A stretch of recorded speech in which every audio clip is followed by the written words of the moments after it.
1 year ago today, you elected me as your Member of Parliament. During the election campaign, I promised three things: to get Brexit done, to protect our green spaces, and to ensure that there are more police on our streets.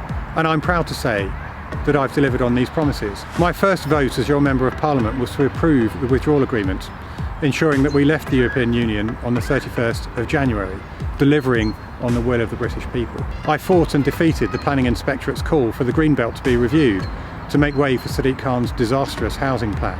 And I've ensured that there are more police on our streets as we recruit 20,000 extra police officers across the country. As your Member of Parliament, I've stood up for Orpington in Parliament and worked tirelessly to deliver on your priorities. After I raised the historic unfairness in school funding across London, Orpington schools received an extra £1.3 million funding boost. I voted to enshrine in law the largest and longest ever cash boost for the National Health Service in its history. And I've raised your concerns in Parliament, from illegal immigration and BBC funding to unsafe cladding and access to justice. However, for all the good news, 2020 has been a tough, challenging and heartbreaking year for our country. I've supported constituents who've lost loved ones, their jobs and their businesses. I've done everything in my power to help, but it's been difficult and there are no quick, pain-free, easy fixes. Throughout this pandemic, I've supported measures and lobbied for changes to save lives and protect livelihoods. For all the hardship, we've saved many lives, protected thousands of jobs and safeguarded businesses across Orpington.